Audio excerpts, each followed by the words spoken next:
The first sound was a scream, not from my daughter but from her dog. Max yelped, a sharp, gut-twisting cry that cut through the calm afternoon. I dropped the toolbox and ran toward the fence. The smell hit me first. Acrid, chemical, burning.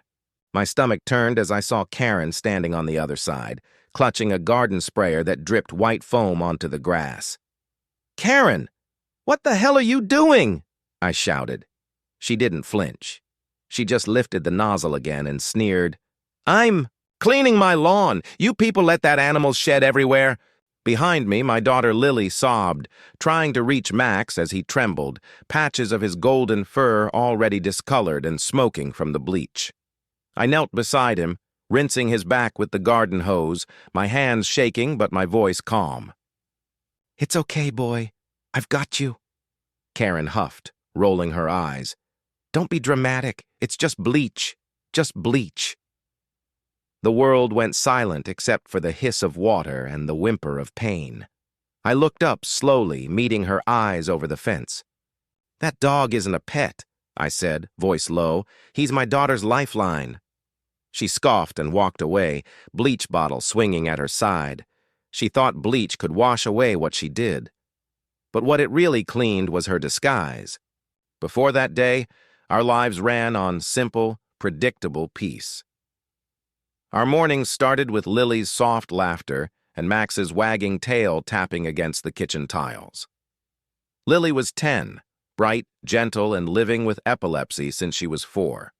Max, her golden retriever, wasn't just a service dog. He was her constant shadow, trained to sense seizures before they happened. When his paw nudged her arm, she'd sit, breathe, and stay safe. That bond was our daily miracle. We'd lived in Cedar Ridge for 6 years, a neighborhood where the lawns matched, mailboxes shined, and smiles were rehearsed. People waved, but rarely cared. Our next-door neighbor, Karen Duvall, cared, but for all the wrong reasons. She was the self-proclaimed guardian of neighborhood standards. Her lawn was her kingdom. Not a blade of grass dared bend the wrong way. She sprayed chemicals, trimmed edges twice a week, and left HOA notices on windshields like love letters to control. She'd complained about Max before. "Dogs shed. They bark. They drag dirt," she'd snap, waving her gloved hand like his existence contaminated her order. Once, she sprayed odor remover on our side of the fence, muttering that cleanliness keeps property values high. We always ignored her. We thought distance was protection. That morning before it happened, Lily had been teaching Max to fetch her inhaler, her favorite new trick. She laughed every time he returned it, tail thumping against her wheelchair. It was one of those rare golden days that felt untouchable. The sunlight fell perfectly, the air smelled of spring, and for once, everything seemed calm. But calm is fragile in neighborhoods like ours. Because all it takes is one person, one entitled neighbor with a bottle of bleach, to turn peace into poison. It was a Sunday afternoon, clear sky, soft breeze, the kind of day that makes you forget how cruel people can be. Lily was outside, with Max, brushing his fur near the fence line while humming the tune from her favorite movie. I was in the garage fixing a loose shelf when I heard Karen's voice, sharp, angry, and already loud enough to echo across both yards. "Keep that mud away from my grass." At first, I ignored it. Karen yelled about everything. Kids playing, too loud, cars parked too close, even birds nesting in her hedges. But then Lily called softly, "Daddy?" Her voice carried something different this time. Fear. I stepped outside. Karen stood by the fence, rubber gloves on, a spray bottle in her hand. Her lawn sparkled from the morning's chemical bath. Max was sniffing near the boundary, tail wagging gently. Nowhere near her yard. "Karen," I said, keeping my voice even, "he's not on your property." She didn't listen. She bent, muttered something under her breath, and squeezed the trigger. The first mist hit Max's side. He jerked, startled, then whimpered as the liquid soaked through his fur. The smell hit me. Bleach. "Hey!" I shouted, running forward. Karen didn't stop. She sprayed again, face twisted with some strange satisfaction. "You should control your animals! I'm cleaning my lawn! This is private property!" Lily screamed. She dropped her brush, rushing toward Max as he began to tremble. His fur turned darker where the bleach burned through.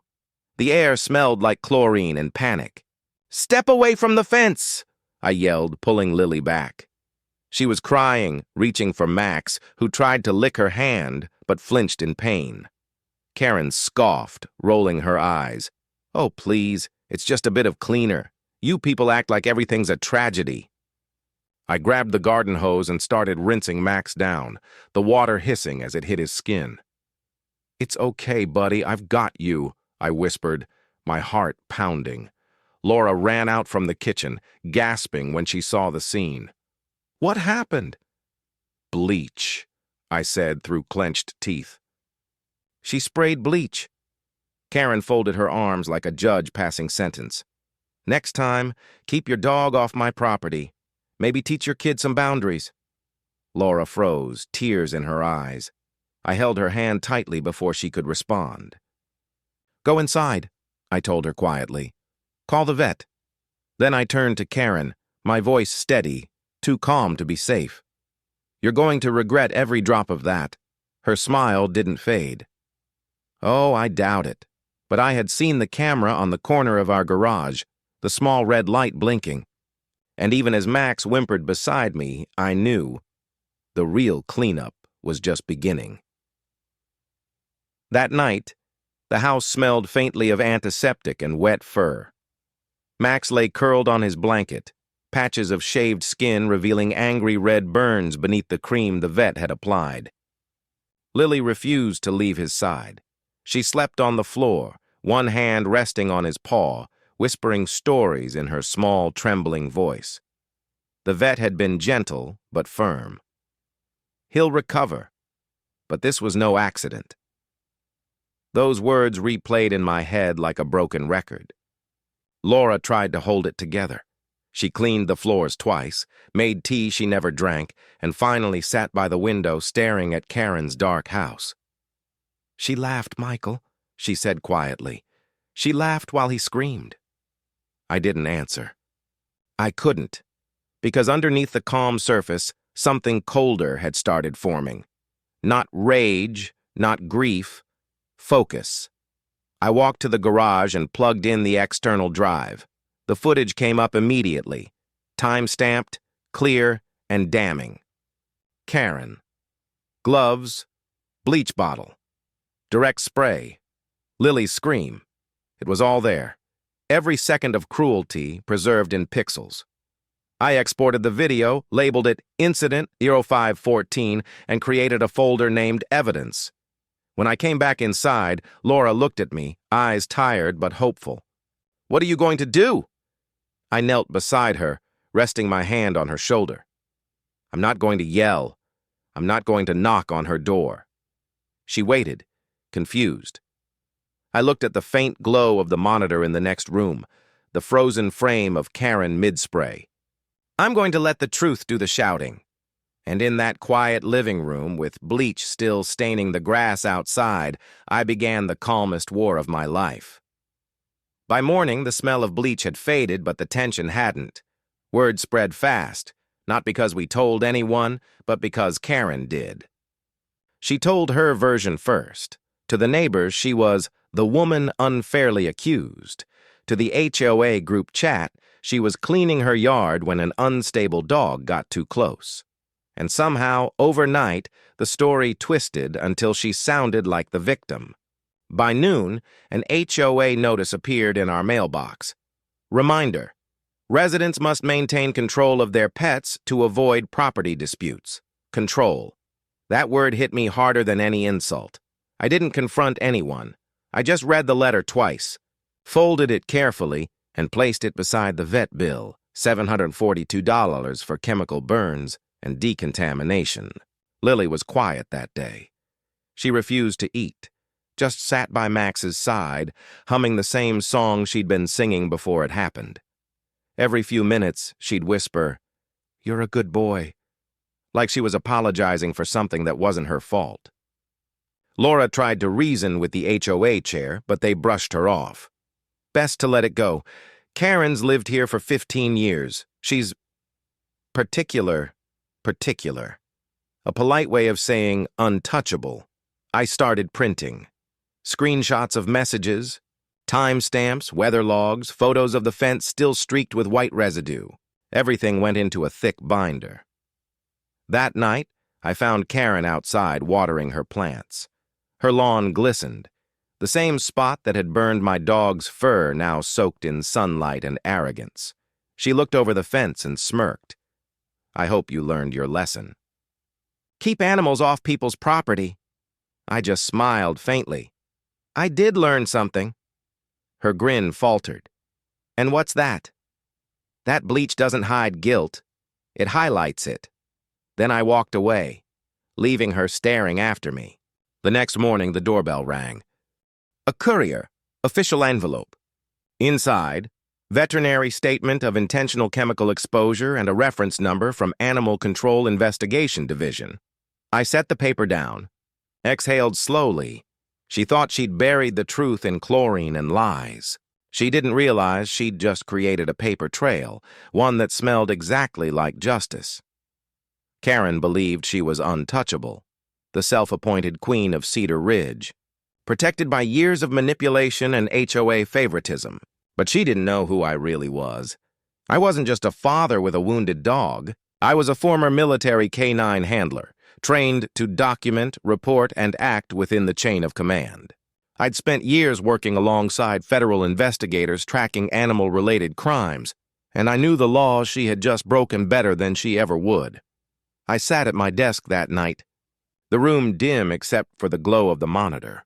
Beside me lay the binder, evidence sorted by timestamps, witness screenshots, and the vet's toxicology report. The report was clear. The compound on Max's fur contained sodium hypochlorite in concentrated form, industrial bleach. It wasn't a cleaning mix.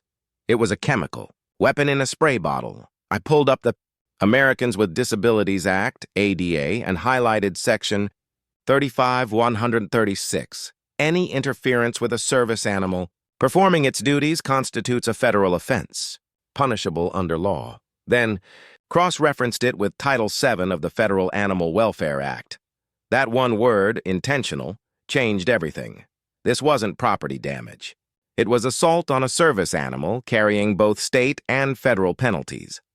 I called my old unit buddy, Detective Raul Espinoza, now assigned to the city's Animal Protection Bureau. Raul, I said, voice steady. I've got a service animal case. Confirmed burns, chemical exposure, HOA witness tampering. Want it clean and legal? His reply was short and familiar. Send the file. I'll light the fuse. By dawn, the footage and reports were archived on official record. By noon, 2 agencies had already acknowledged receipt: Animal Control Division and the U.S. Attorney's ADA Compliance Office. And that was before I played my final card. I emailed the HOA president, attaching a single clip, 10 seconds of footage showing Karen spraying the bleach, Lily screaming in the background, and my voice shouting, "Stop!" No threats, no demands. Just truth. Within 30 minutes, I got a reply. Mr. Harper, we are deeply concerned. Please allow the board to review this immediately. Translation: we're terrified this goes public.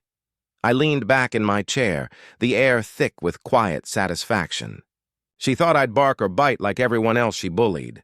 But I'd built my life on documentation, on the kind of justice that doesn't yell, it records. Outside, her porch light flickered as she watered her perfect lawn again, unaware that the soil beneath her feet already held the seeds of her downfall. She wanted control. She was about to meet the law that outranks every HOA in America. After the official complaints were filed, I didn't celebrate. I planned. Justice, I'd learned, isn't a wave. It's a tide. It builds slowly, quietly, and then it takes everything not anchored by truth. The first step was documentation synchronization. I organized every file into mirrored folders, one on my laptop, one in cloud storage, one in a USB drive labeled for Raul. Each included the video evidence, unedited, timestamped. The veterinary report confirming chemical burns, the ADA statute excerpts, the HOA messages implying blame. Every detail aligned like clockwork. The second step was community leverage. People in Cedar Ridge cared more about reputation than justice. So I gave them both. Through a quiet email to the HOA mailing list, I requested to address animal safety and legal compliance in shared spaces. The phrasing was polite enough to sound harmless, but anyone who knew me could feel the weight behind it. The third step, verification. Detective Espinoza met me 2 nights later, parked across from Karen's house in an unmarked car. He reviewed the footage, the reports, and the bleach container still in evidence from the vet's sample. He nodded. We'll move on it within 72 hours. She won't see it coming. I remember staring across the street at her front porch light, blinking like a faulty conscience. I don't want a spectacle, I said. I just want accountability, he smirked. That's the best kind of spectacle. While the investigation brewed, I requested speaking time at the next HOA meeting. The agenda read, Yard Maintenance Policy Review. They didn't realize I was about to redefine what maintenance meant. At home, Lily asked if Max would be okay again. He's getting stronger every day, I told her. Because good hearts heal faster than bad ones. She nodded, then whispered, Will she say sorry? I hesitated, then smiled softly. Maybe not out loud, but she'll feel it. The night before the meeting, I practiced my statement. Not angry, not loud, just precise. Every word balanced between fact and consequence. Laura watched from the doorway. You don't even sound angry anymore. I'm not, I said. Because anger ends, but justice echoes. When I looked out the window that evening, Karen's yard lights glowed harsh white, the same color as bleach. But her empire of order was already cracking. She just didn't know the system she mocked had already logged her name under federal offense pending review. I closed my laptop, turned off the lights, and whispered to the quiet room, You wanted to clean your lawn, Karen. I'm about to clean your record. The HOA meeting was packed that night, every seat filled, whispers bouncing between neighbors like static, the smell of coffee and tension mixed in the air. Karen was already there, wearing her favorite wide-brimmed hat and that smug, brittle smile she reserved for moments she thought she'd already won. She stood near the front, chatting loudly about neighborhood order while people politely nodded to avoid her wrath. I entered quietly, laptop under my arm, folder in hand. No one expected a confrontation. They expected compliance. Mrs. Porter, the HOA president, began the meeting. Before we move to landscaping updates, Mr. Harper has requested a few minutes to discuss animal safety in the community. Karen laughed softly, crossing her arms. Oh, this should be good. I connected my laptop to the projector. The first image appeared, a freeze frame of Max, soaked and trembling. The murmurs started immediately. 2 weeks ago, I began, calm and steady, my daughter's service dog was attacked with an industrial chemical. Karen rolled her eyes. Oh, please. He got into... I raised my hand gently. You'll want to wait. I pressed play. The room fell silent. The footage showed Karen, gloves on, sprayer in hand, leaning over the fence. The hiss of bleach, the yelp, the scream, Lily's small voice echoing through the speakers. The silence that followed was absolute. The only sound was the hum of the projector. Then I spoke again, softly but clearly. This is Section 35.136 of the Americans with Disabilities Act. Interference with a service animal is a federal offense. Karen's smile evaporated. You can't... I clicked to the next slide, the veterinary report. Then another, the chemical analysis. Then a letter from Detective Raul Espinoza confirming an active investigation into animal cruelty and ADA interference. She went pale. You're lying, I looked her in the eye. No, Karen, you are, and you've been recorded doing it. The HOA president stood, trembling. Mr. Harper, is this real? Every document has been verified, I said. Every frame authenticated. A woman in the back whispered, Oh my God. She laughed while the dog screamed. Karen tried to recover. You can't ruin me with one mistake. I closed the laptop. It wasn't one mistake. It was every choice you made to think you were above decency. Then I took out a single sheet, The ADA complaint acknowledgement from the U.S. Attorney's Office. I placed it on the table in front of the board. That's not a YouTube video. Karen, that's federal jurisdiction.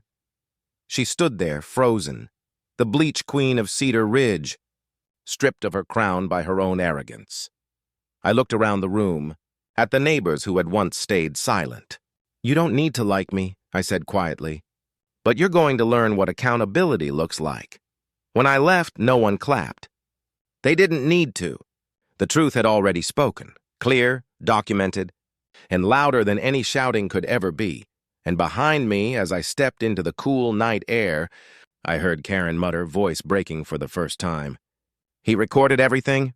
By the next sunrise, the entire neighborhood knew. Someone at the meeting had filmed the presentation and shared the clip online. The headline read, HOA woman sprays bleach on disabled child service dog, caught on camera. It spread faster than any apology ever could. By mid-morning, the story hit the local paper. By noon, it was on Channel 9. The footage looped between anchors shaking their heads and legal experts explaining that this wasn't just animal cruelty, it was a federal ADA violation. Karen's name was trending. Her Facebook page went private. Her business's Google reviews tanked overnight. Every post she'd ever made about neighborhood standards was now filled with comments like, "Clean your soul first." I didn't post anything. I didn't need to. Truth travels on its own legs. That afternoon, a patrol car stopped in front of her house. 2 officers and Detective Espinoza stepped out. The street went silent as Karen appeared in her doorway, defiant at first, still wearing her garden gloves like armor.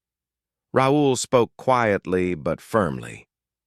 Mrs. Duval, you're being cited for animal cruelty, intentional infliction of harm to a service animal, and ADA interference.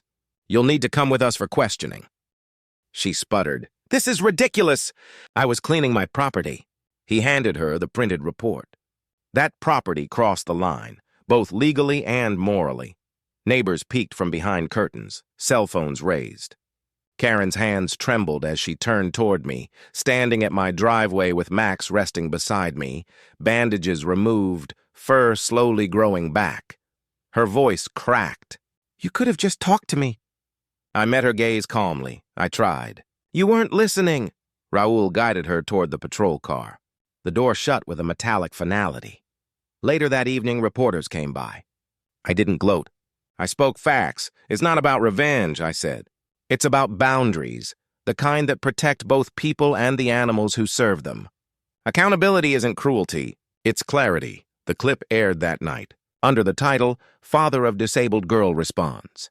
With grace after attack, emails, poured in from parents of service animal users across the country, people who'd faced the same kind of ignorance but never had proof. One message said, "Thank you for keeping your calm. You gave all of us a voice."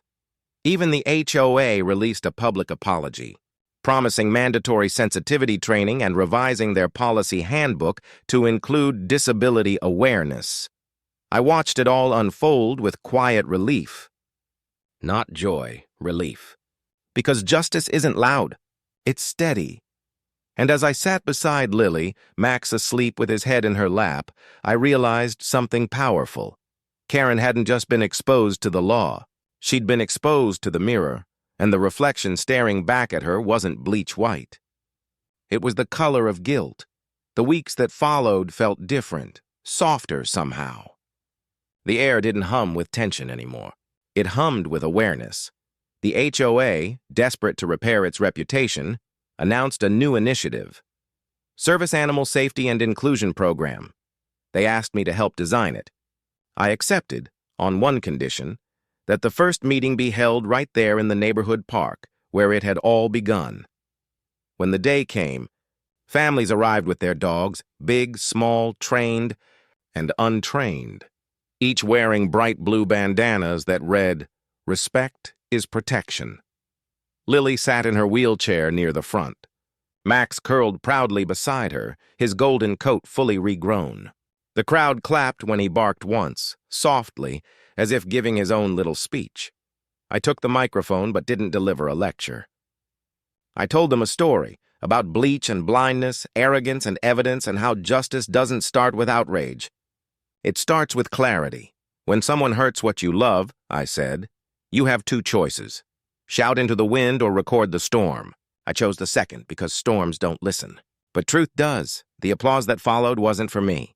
It was for what we'd all learned the hard way, that empathy can't be legislated, but it can be taught. Later that evening, as the crowd thinned, Mrs. Porter, the HOA president, approached me with tearful eyes. We were blind, she admitted. You made us see, I nodded. No, Mrs. Porter, Karen did. She just didn't mean to. Across the street, Karen's house stood empty, a for sale sign tilted in her perfect lawn. The fence she'd once guarded so fiercely was now gray and faded, a quiet monument to her downfall. No bleach could wash that stain away. That night, Lily brushed Max gently, her laughter filling the house again. He doesn't smell like chemicals anymore, she said. I smiled. That's because he's clean now. Really clean. She giggled, not understanding the layers behind the words. But I did. Because in the end, that's what justice had done. It hadn't just punished cruelty, it had purified the truth. And as the sun dipped below the rooftops, the light caught Max's coat, turning it to gold. Lily reached out, stroking his head. Daddy, she said softly, he's still my hero. Yes, sweetheart, I whispered, my voice breaking just a little. He always was. The world quieted after the noise. The reporters moved on. The HOA settled into its new rules. The bleach-stained grass by Karen's old fence faded under the rain, and life slowly found its rhythm again. Max healed. His coat grew back golden and soft, his eyes just as trusting as before. Lily smiled more often now, not because she forgot, but because she knew she was safe again. She'd whisper to him, "You're my best friend." And he'd rest his head on her knee like he understood every word. At night, I'd sit on the porch listening to the soft sounds of our street, sprinklers ticking, cicadas humming, the steady rhythm of peace rebuilt. Sometimes, my gaze would wander to the corner where Karen's house once stood, empty now, for sale sign swaying in the wind. I didn't feel triumph, just closure. Laura once asked me if I ever regretted pressing charges. I thought about it and said no, regret is for people who act out of anger. I acted out of proof because justice, I learned, isn't about who yells loudest. It's about who stands calmest when the truth is screaming to be heard. Max padded over to me then, tail brushing the wooden steps.